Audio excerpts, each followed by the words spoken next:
The Galactic Concord had kept peace for 11,000 years. They did this through one simple idea.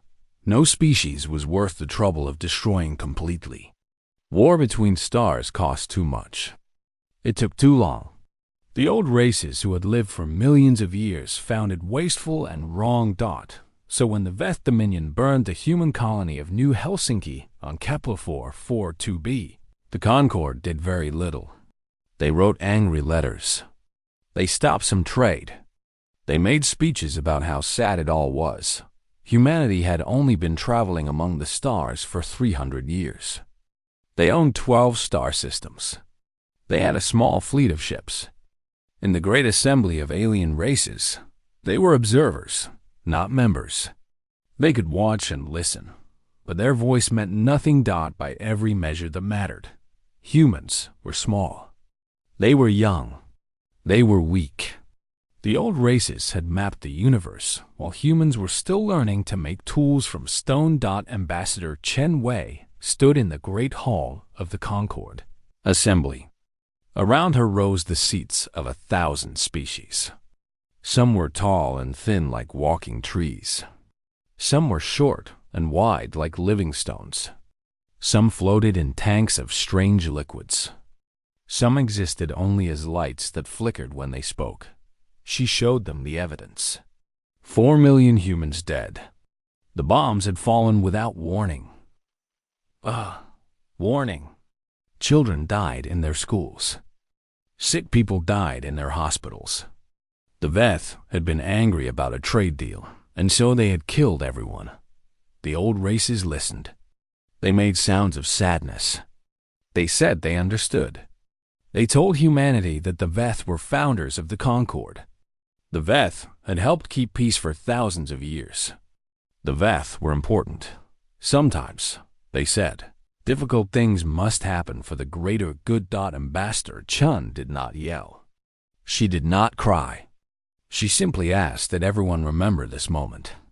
She asked that the records show humanity had asked for help through the proper way. Then she turned and walked out. 1 week later, Earth's government made a strange announcement. They were leaving the Concord. They used something called Article 7, a rule that let any species quit whenever they wanted. Humanity was done talking. The old races were confused but not worried. Where would the humans go? What could they possibly do? The Veth had 3,000 warships. Humanity had maybe 200. The humans were like a child threatening an adult. It was almost funny. What the galaxy did not understand was something very important about humans. They had not built their world on logic. They had not built it on careful thinking or clever plans. Other species did that. Other species counted the cost of everything and chose the smart path. Humans had built their world on something else. They had built it on the absolute refusal to accept things that should not be accepted.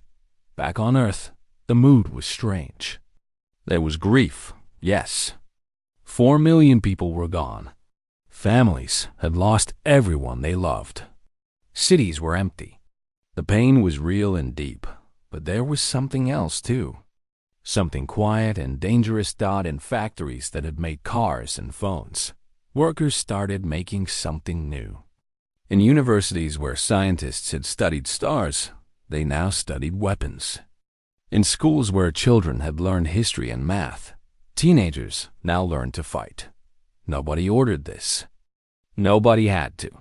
It spread like fire through dry grass. Every human seemed to understand what had to happen next.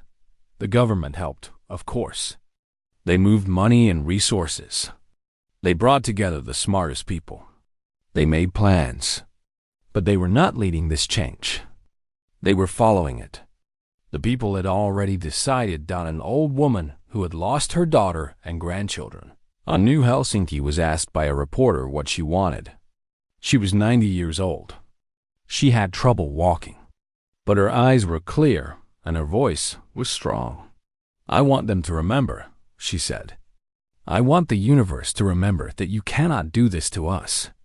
I want every species out there to look at what happens next and know the humans will never let this stand. I will not live to see it, but I will die knowing it will happen." The reporter asked if she thought humanity could actually win against the Veth. The old woman smiled. It was not a happy smile. "Winning is not the point," she said. "The point is that they will learn. Even if we all die, they will learn. And the next species that thinks about killing human children will remember us. They will remember what we did. And they will be afraid." This was something the old races of the galaxy had forgotten. They had lived so long. They had grown so careful. They measured everything. They calculated every risk. They never did anything unless the benefit was greater than the cost. Humans did not think that way. Humans had fought wars where everyone lost.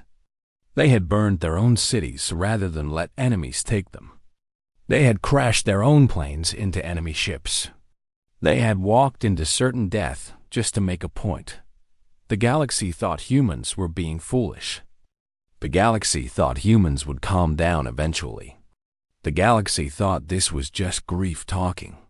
The galaxy was wrong. In the darkness between stars, human ships began to gather. Scientists worked without sleep. Factories ran day and night. Every human with 2 hands and a beating heart was preparing for something. Ambassador Chung, back on Earth, was asked what humanity planned to do now. She looked at the camera. Her face was calm.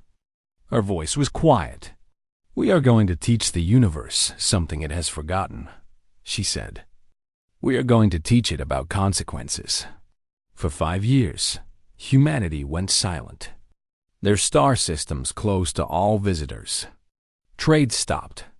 Messages went unanswered. Ships that came too close were warned away. The galaxy thought they knew what this meant. The humans were hiding. They were dying slowly, as young species sometimes did when they learned how small they really were. It was sad, but it was normal. The Veth Dominion forgot about them completely. New Helsinki had been a lesson. Stay in your place, little species. The lesson had been learned. Then the human ships came back. They appeared at the Veth border system of Krath 7. Not a fleet, a swarm. Thousands of ships filled the darkness. Some were clearly old cargo ships with weapons bolted onto them. Others were designs nobody had ever seen before. Strange ships. Dangerous ships. The Veth border guard moved to stop them. 100 warships against thousands of strange human vessels. The Veth were not worried. Their ships were better. Their weapons were stronger. One Veth ship was worth 10 human ships. The battle lasted 11 minutes. When it was over, the human fleet had lost maybe 30 ships. The Veth had lost everything. 100 warships gone. Not defeated. Not captured. Gone. The humans did not stop to talk. They did not ask for surrender. They moved deeper into Veth space. At the Concord Assembly, the Veth ambassador screamed for help. The old races talked and talked. Surely this was a mistake. Surely the humans would see reason. Surely they understood that the Concord could not allow one species to destroy another. A message came from humanity. Not from a diplomat. From a woman in military clothes. She spoke calmly, almost like she was having a normal conversation. 5 years ago, the Veth murdered 4 million of our people. We asked the galaxy for justice. You told us the Veth were too important, too powerful. You told us to accept what should not be accepted. Her face showed nothing. We have spent 5 years getting ready. 40% of everything we make has gone to war. We built technology that your scientists said was impossible. Every adult human who can fight has learned to fight. We did not do this because we thought we could win. We did this because some things cannot be allowed to stand. She leaned forward slightly. The Veth Dominion will end. Every ship, every station, every colony. We will hunt them until there are no more. Any species that helps them will be our enemy. Any fleet that tries to stop us will be destroyed." The message ended. The old races called it madness. The math made no sense. Even if humans somehow won, the cost would break them. They would spend 100 years recovering. Millions more would die. But the old races had made a mistake. They thought humans used the same math they did. They thought humans would count the cost and see it was too high. Humans had already counted the cost. They had weighed total war against living a universe where their children could be killed without consequences. They had chosen war. The Concorde sent diplomats to human space. The diplomats came back with empty hands and pale faces. "They are not like us," one diplomat said. He was an old creature who had seen many wars. His voice shook. "I have met species consumed by anger. I have met species driven by pride. But the humans are something else. They are completely calm. They know exactly what they are doing. They know exactly what it will cost. And they do not care." Another diplomat, a young one from a peaceful species, asked the question everyone was thinking. "Can we stop them?" The old diplomat was quiet for a long moment. "Physically? Perhaps. If the Concorde gathered all its fleets, we might destroy the human ships. But what would that achieve? They would build more. And more. And more. They would never stop. We could kill every human alive, and with their last breath, they would still be reaching for our throats." He closed his eyes. "No, we cannot stop them. We can only wait and watch and hope there is something left when they are done."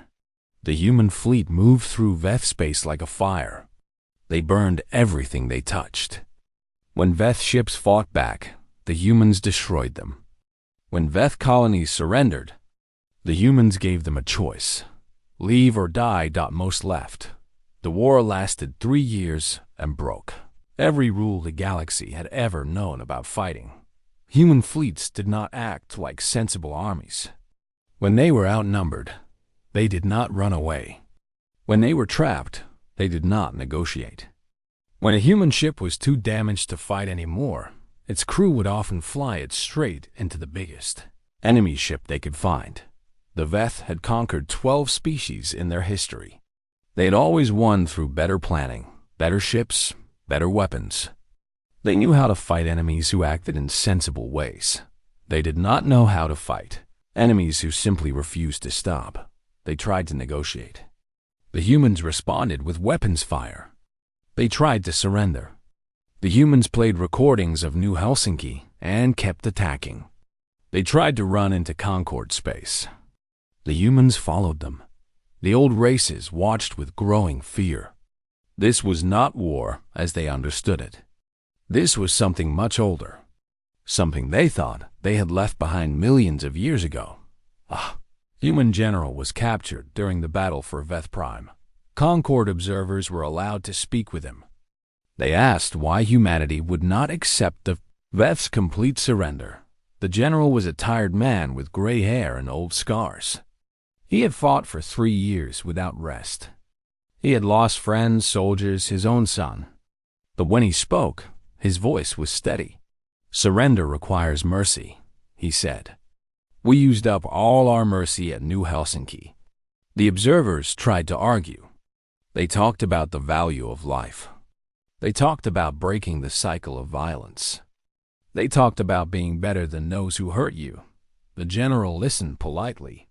When they were done, he shook his head. "You do not understand," he said. "This is not about being better. This is not about cycles. This is about making sure that no species ever thinks they can do this again. Not to us, not to anyone. The Veth killed 4 million people, and the galaxy did nothing. If we accept their surrender now, what message does that send?" He leaned forward. "The message is that you can murder humans and get away with it. The message is that if you are powerful enough, no one will stop you. We are not going to send that message. We are going to send a different one." The war continued. Veth Prime, their home world, was the last battle. The planet had 10 billion Veth living on it. Their final fleet, 500 ships, formed a wall in space to protect it. The human fleet had 1,200 ships left. They had started with 4,000. 200 million humans had died in the war. Their economy was broken. Their people were exhausted. They attacked anyway. The battle lasted 9 hours. It was the largest space battle the galaxy had ever seen. Ships exploded by the hundreds. Debris filled the space around the planet like a new ring. By the end, both fleets were mostly gone. The Veth had 20 ships left. The humans had 30. The Veth commander sent a final message. He begged for mercy. He promised anything. He said the Veth would pay any price, accept any punishment, if only the killing would stop. The human commander was a woman named Admiral Yuki Tanaka. She had lost her husband and 2 children on New Helsinki. She had fought every battle of the war. She was 60 years old and looked 90. She sent back one word. No. The last 20 Veth ships were destroyed. Then came the ground war. It was shorter than anyone expected. The Veth who remained on their world had lost the will to fight. They surrendered in groups, in cities, in entire regions. The humans did not kill them. That surprised the galaxy. Instead, they gave the Veth a choice. They could move to a single small world on the edge of nowhere. They would have no advanced technology, no spaceships, no weapons beyond simple tools. Human ships would watch them forever. They would never be allowed to leave, or they could choose death. Most chose to live. Some did not. The war ended on a spring day by Earth's calendar. The last Veth warship was gone. The last Veth colony was empty.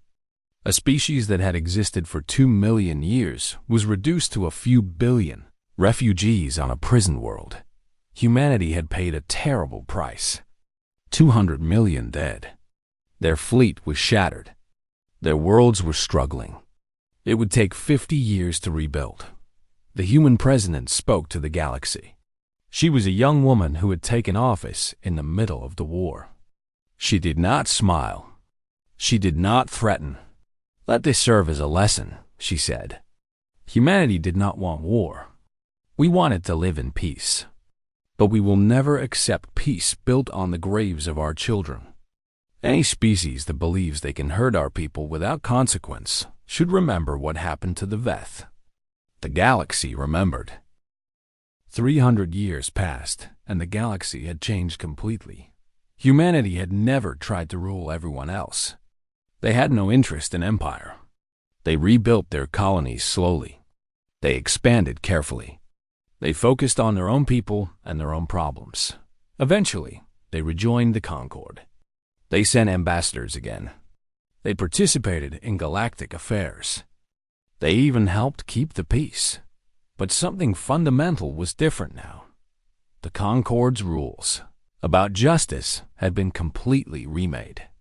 Before the Human Veth War, the response to atrocities was always measured, careful, political. Now it was swift and terrible. When a species committed mass murder, the response was immediate and overwhelming. They called it the human doctrine, not because the other species had adopted human values. Most of them still thought humanity's response to the Veth had been too extreme. Many thought it was barbaric. Some thought it was evil, but they had learned something that terrified them to their core.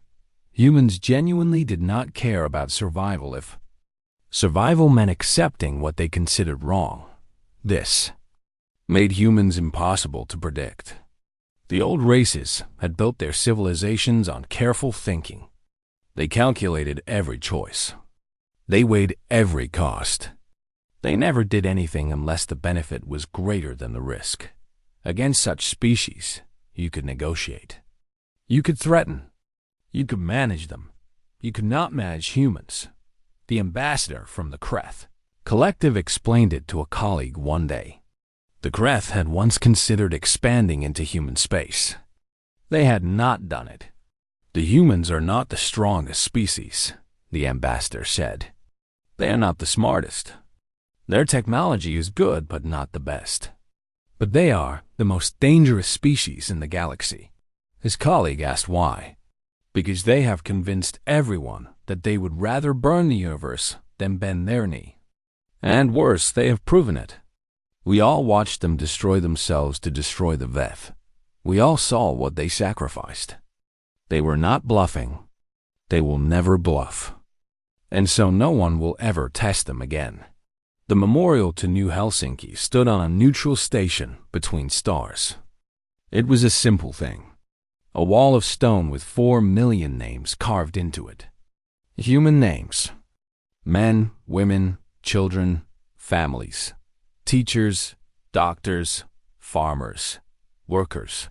Humans came to visit it often. They would stand quietly and read the names. Some would cry. Some would just stare. Some would reach out and touch the stone as if trying to feel the people who had died. Other species came too, but for different reasons. They came to remind themselves. A young alien student was once found at the memorial late at night. A human security guard asked her why she was there. The student was from a species that had never known war. Her people had evolved on a peaceful world where there was food enough for everyone. They had never needed to fight. My teacher told me to come here, she said. She told me that to understand the galaxy, I must understand this place. She told me that everything changed because of what happened here. The guard nodded. He was an old man. He had served in the human fleet during a small border conflict decades ago. What do you think? He asked. The student was quiet for a long time. I think I am glad my people never made humans angry, she said finally. I think that we must have been very wise or very lucky, because looking at these names, I understand something I did not understand before. What's that? These were ordinary people, children and their parents, young people in love, old people remembering their lives. They were not soldiers. They were not warriors. They were just living. And someone decided to kill them all because it was convenient. She looked at the guard with her large, dark eyes. And when that happened, your species took a wound that has never healed. You carry these 4 million names with you everywhere. You have built your entire relationship with the universe around the promise that this will never happen again. The guard nodded slowly. That's about right, he said. Is it not exhausting? The student asked. To be angry for so long? The guard thought about this for a while. It is not anger exactly, he said. Anger burns out. What we have is something else. It is more like a promise. We made a promise to those 4 million people that their deaths would mean something.